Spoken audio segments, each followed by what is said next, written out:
Can you just like explain briefly what DeFi stands for and what it kind of is broadly? Yeah, so in many ways, DeFi, which is short for decentralized finance, is like is basically a system where crypto projects can recreate many of the traditional finance instruments. So whereas before you would have a middleman taking fees for helping you transact, now you have crypto projects come in, and this is huge because it would allow the users to save money, and through this, more people can come on board because first of all, anyone has access to this sort of technology. Anyone can download a wallet onto their phones and get involved. And Mm. now, whereas before Bitcoin, you could just transfer some money from one side of the globe to the other very cheaply. Now you have more financial services available to you thanks to DeFi, such as borrowing, lending, and earning interest. And I feel like that is where DeFi is going to eat traditional finance in the future and in the years to come.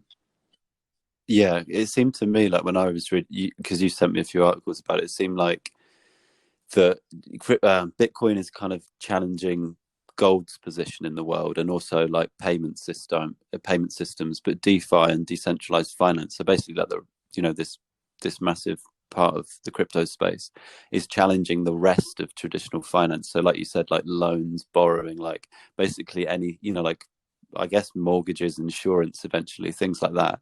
Essentially, yeah. It's Yeah. yeah. So it's a huge, like as big as scope as Bitcoin's got, the DeFi sector is kind of got a bigger scope, it seems like, because there's so much that it can sort of, like you said, eat or take over. It's like, Exactly. uh, Yeah, absolutely.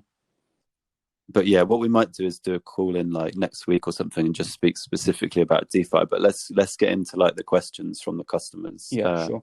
from Bet Chat readers. Sorry.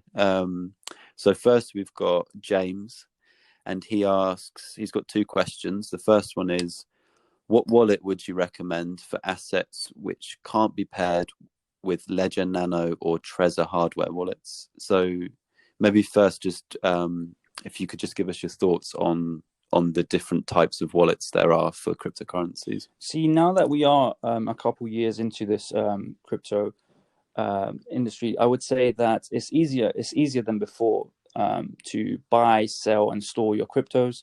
So now you actually have wallets that you can install on your phone to do your transactions, uh, and and they are very safe. You can use Face ID to unlock them, and you also have different ways of locking them and just like encrypting them to keep them safe. You also have Mm. Ledger Nanos and Trezor wallets, which are like hardware wallets where you have to physically press two buttons, for example, if you want to accept a transaction or send some money. These are very secure. Luckily, the vast majority of cryptos, especially DeFi, are built on top of Ethereum, meaning that you can use any Ethereum wallet to store your coins. Mm. Um, but I would say, You could yeah, sorry. no, sorry, go on. I didn't mean to Um, interrupt. I was going to say, but for the coins that are not supported by these hardware wallets, what I would say is go on these projects websites, and usually they would have like a native wallet on there where you download onto your Mm. PC and you can use those. But like I said, the vast majority of DeFi projects are built on top of Ethereum, so you can use an Ethereum wallet for those.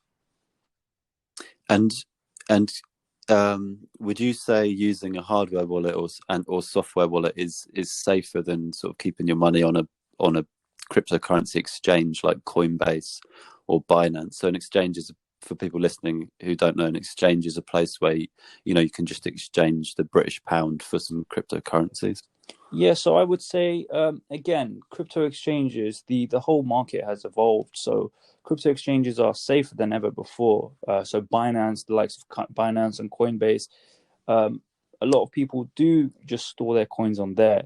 But you got to remember that with crypto, since it is a decentralized network which these coins operate on, there is no way of getting your money back if you were to lose access to your funds.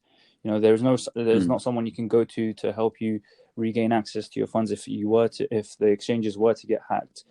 Generally speaking, you should store your coins in your own wallet, but again, you could also keep them on an exchange. They are a lot safer now than they were before.